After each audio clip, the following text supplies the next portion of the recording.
Hi everyone, it's me again. Welcome back to another video. Today I'm going to review the chapter that came out on Friday for Black Clover, chapter 310. I think it's called The Constancy of Right and Wrong. It was a pretty phenomenal chapter. I'm very excited to see what's going to happen next, so let's begin. The chapter begins where we left off. As you know, Yuno acquires star magic, and right now is getting the upper hand against Zenon. I mean, basically right now we're just reaching the climax of the fight. It's gonna be over pretty soon. And as we see in the fight against Zenon, we see just how powerful Yuno's star magic is. Wow, that came out weird. Well, Yuno's star magic is, we see it gives him the ability to literally teleport, as you saw in the last chapter. He was able to evade Zenon's plasma magic thanks to the stars. So from what I'm seeing, the stars that he has around, he's able to teleport to the nearest star. So that's a very cool feature of his magic. I mean, we even see more spells. We see one of those spells is easily able to cut into Zenon. But of course, he hasn't been able to cut Zenon's heart just yet. However, we see that Zenon is still refusing to give up, and we're seeing he's managing to combine his bone magic and spatial magic together. And in the midst of this, he creates a sword. It's called, I believe, Dane's Slave. I hope I'm saying it right.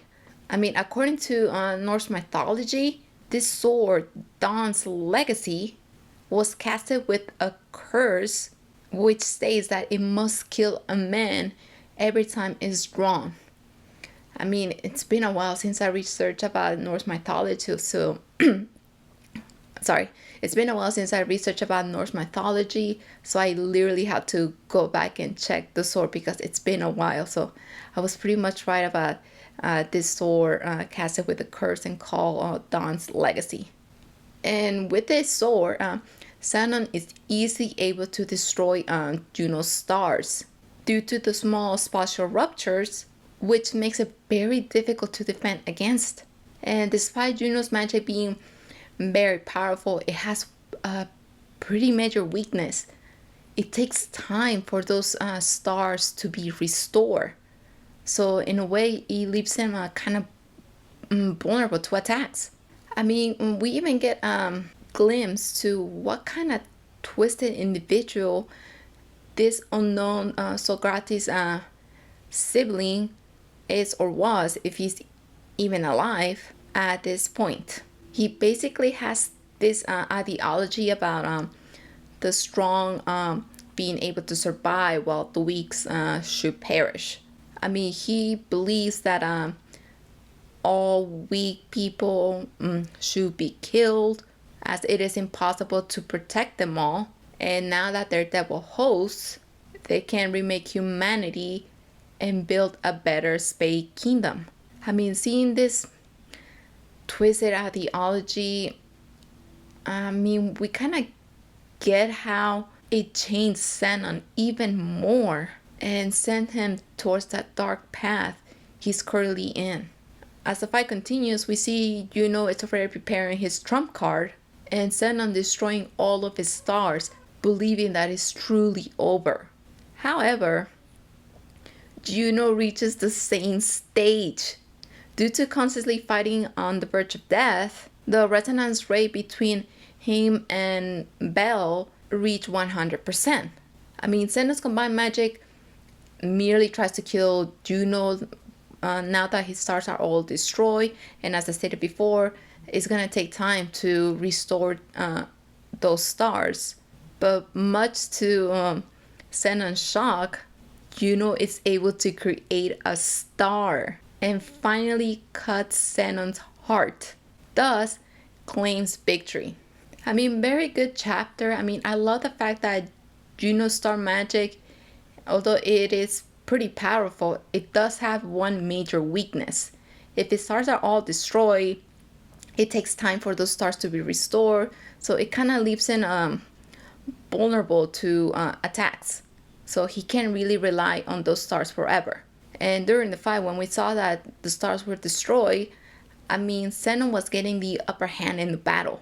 I mean, I love the fact that Zenon's strong belief that overwhelming power, I mean, when facing overwhelming power, everything is meaningless, and starts claiming victory beforehand until Yuno manages to restore a star just in the nick of time.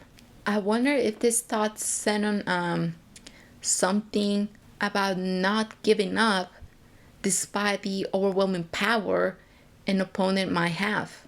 I mean, as we saw throughout these chapters and learn more about Zenon's past and how he became this person, I mean, Zenon discarded everything after killing his best friend to save many people's lives with the belief that overwhelming power is everything. I mean, Yuno could have defeated Zenon earlier, but he missed his chance when he diverted the arrow to prevent hitting language as well.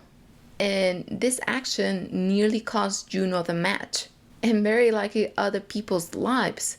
However, because he didn't sacrifice Langer's life, he was in a way rewarded with a new magic in order to defeat Zenon without sacrificing anyone's life. I mean, both Zenon and Yuno are so similar. I mean, I can't believe like how similar they are. They're like two sides of a coin, but unfortunately, there's one major difference that sets them apart. I mean, we saw Zenon sacrificing so much, like everything, while Yuno refused to sacrifice and refused to give up despite the overwhelming power the enemy had. I just love the parallel between these two characters. It makes me wonder what kind of person Zenon would be today if he wouldn't have sacrificed his best friend's life and literally himself for the sake of obtaining power. I mean, I'm pretty sure he would be a very different person today.